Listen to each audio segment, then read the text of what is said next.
365 Sports. Mark Ziegler, San Diego Union Tribune. And Mark joins us, and I know that doing the hardest thing you have to do when living in California, navigating the traffic, but we certainly appreciate it. Mark, what is there a good news, bad news scenario today for San Diego State on staying in the Mountain West, or how has the fan base taken the news of expansion for them is not happening yet? Well, I think they're taking it wrong. I think everyone's jumping to conclusions that, San Diego State is never leaving the Mountain West. I just think San Diego State was in a situation where they couldn't leave. I mean, what are they going to do? They have nowhere to go. There's no assurances. And this deadline was upon them. And you know, I think they feel like they just had to wait it out, and figure it out later. And I don't think anything is permanent. And I think this today was just, you know, let's stay in the Mountain West. We're going to get our $6 million distribution check next week instead of having it withheld if we said we were going. And we'll take that money, and then we'll decide what we're going to do next. Mark, did you think that there was, I mean, obviously there was the money part of the deadline, but did you get the feeling that, you know, perhaps today or here in the next couple of days, obviously weekend's going to be tough with news, but that something was imminent, or did it feel like this was as much of a real possibility as the alternative would be them staying in the Mountain West for a couple more years? I think that there were two kind of options today. One was to do nothing.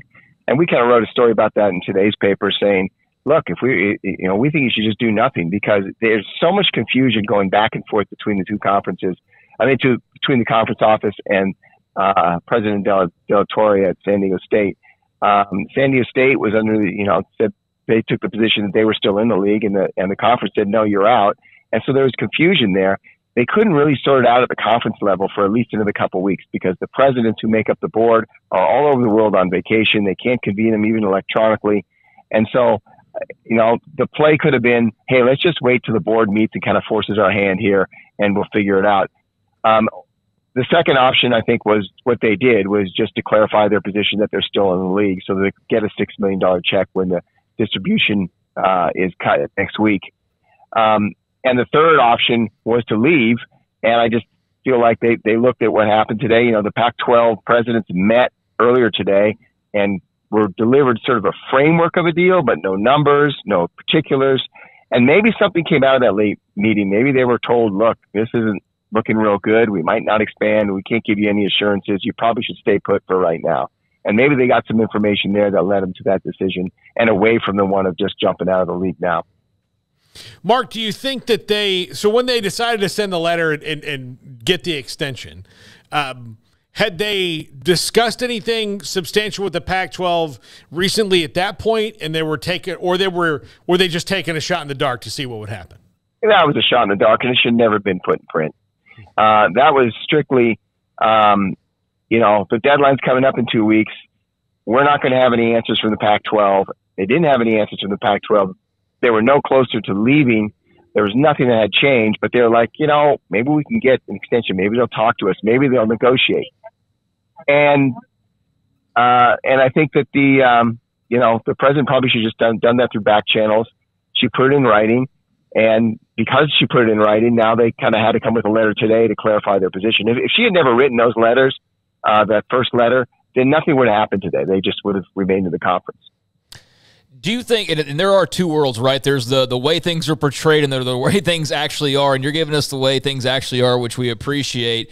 Would you say that for, I guess, people who've been following this that have a vested interest in San Diego State, there's disappointment today, or was everybody kind of mind of like, hey, there's nothing close. This was always the most realistic possibility, at least for right now?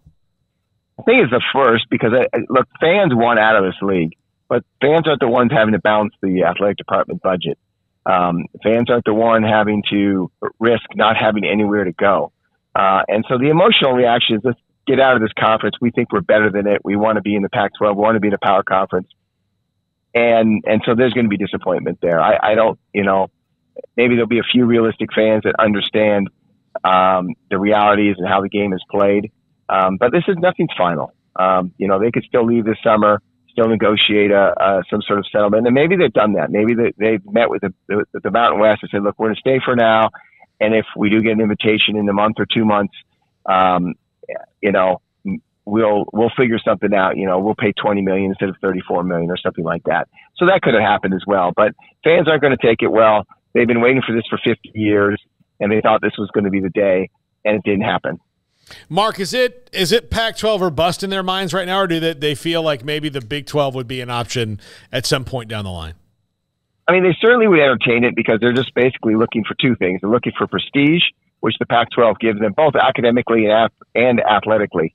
So, there's a big academic component to this. They want to be in a conference with Washington, with Berkeley, with Stanford. The academic trajectory of the university has just shot up in the last 10 years, and that's what they feel is a better fit for them, also geographically.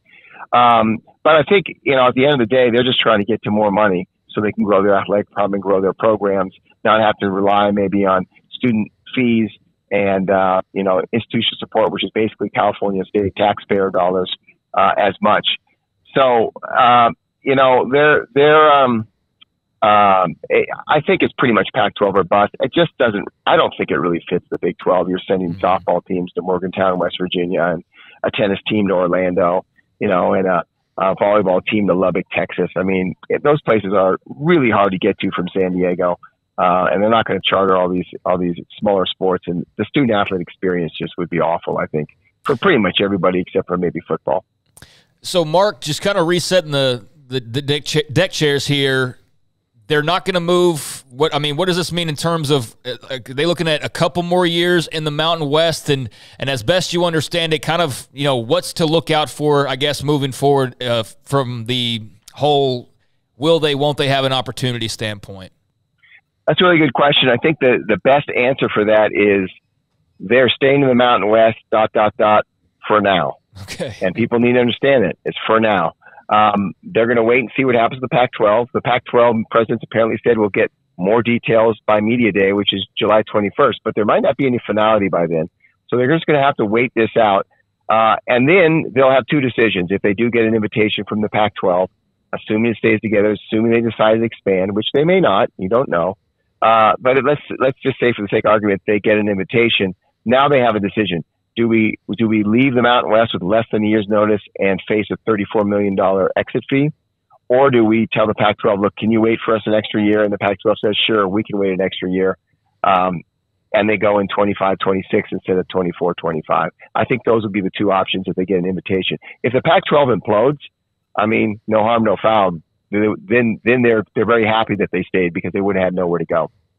Mark, obviously coming off the basketball run that they had this year into the Final Four, and that gets alumni excited. Potential expansion gets alumni donors excited. Has there been an uptick in an effort, more of an effort to make sure that those things are solidified when and if expansion happens? Yeah, a little bit, but it's been a little disappointing on the NIL front. You'd think that there'd be a lot more interest, a lot more NIL coming to them. And there really hasn't. I mean, the basketball team has landed some players. They've done, the coach has done a tremendous job without a big pot of NIL. They found guys who weren't really that interested in it. But in the bigger picture, it's going to be a very, very costly move to go to the Pac-12 or a power conference because there's a lot of expenses associated. They have to grow the athletic department. They're going to have to build out all this infrastructure for television and streaming that they don't currently have. That's going to be $10 or $15 million. They're going to have to pay higher salaries. So the donors are really going to be, relied on and tapped into. So it's going to be interesting times. But yeah, to answer your question, you would think it would have been a little bit more, and it hasn't. Is there now that look, the Chargers are gone, it's the Padres, and then as far as athletic support, are they fully adopted by the city, you think? Well, after that NCAA tournament run, I think they really are. They always were before. Basketball, because it's one of the few places where the basketball team is a bigger deal than the football team. And it always has been ever since Kawhi Leonard and some of the success they've had there and just the incredible turnaround in that program.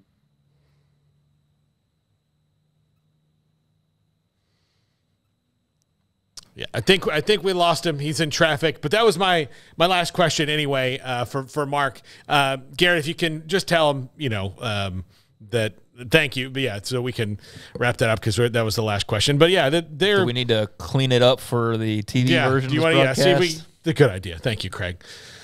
Teamwork. Yeah, see if we can get him back and we can clean that up for the TV version of this later. But yeah, I mean, like, you know, just say we got like one question and we'll be done with it if possible. Yeah, the UTSA example to me of like that city has totally adopted that school, you know, because they have the Spurs and they have UTSA. Mm-hmm. Now with San Diego, they have the Padres and San Diego State. Right. And they don't have a soccer team there, do they? I think they might. Yeah, they have a soccer team there. So that's what they got. You know, so it's not like there's not a whole lot of you probably still have a bunch of people that are still Chargers fans, but they're not in your city anymore. So, you know. Yeah, I mean, that doesn't mean, though, that you pro sports fans become Aztecs fans, right? But, I mean, it is the one college program that kind of stands out with only one pro team to rival it. So, yeah, like that's going to be more of a focus for them than probably ever. Yeah. Mark joins us again. Mark, just cleaning up that last answer, as far as the city of San Diego adopting the program as their program, you say that basketball's kind of solidified that and that it is with the Chargers gone and people have wrapped their arms around San Diego State. Yeah, because San Diego doesn't win everything. I mean, or anything other than indoor soccer. I mean, won 10 indoor soccer, something like that, 15 indoor soccer titles. But the Chargers left. The Rockets have left. The Clippers were here and left. The Padres have never won a World Series. They're in the tank right now. This is the city's team right now. This is, you know, their identity in many respects. And so what happened in April was just an enormous deal. And that's fueled the desire to get into a power conference. I mean, I think, people kind of feel that's their birthright now. How uncomfortable are people with the Padres? This is a random question, just given the amount of money they're spending on that roster. Well, they're happy they're spending it because I think, before they're a small market team. It's a little curious that a small market owner is spending that much. It's been a big deal, I think, behind the scenes with other owners in the league. And I don't think they're too upset that they're losing because they're kind of like, you're ruining it for the rest of us here. But, what changed this year with the Padres is expectation. And it changed when they beat the Dodgers last year. That was the albatross. They can never get past the Dodgers. They beat the Dodgers. And now they have this roster, and everyone just expects them to win a World Series. It doesn't understand how hard it is, what goes into it, the chemistry required. And so people are really starting to turn on them, as they do in San Diego. It's a fair weather fan base. And I think it's getting a little bit ugly now. It'll be interesting to see. They're still coming to games, but it'll be interesting to see the back half of the season if this continues, particularly the way they played in the last week or two, if it starts to impact attendance. And then that really hurts the bottom line of the club. Financially, even more than, they're already way underwater, but it hurts them even more. Mark, thank you so much for hopping on. I know you're a busy day. Enjoy the holiday weekend. We'll hopefully talk to you guys, soon. You too. Yeah, thanks a lot for the time. I'll talk to you. Yeah, Mark Ziegler, San Diego Union Tribune. I'll tell you what, I don't care. And look, this is just me being – Levi's probably like this a little bit too because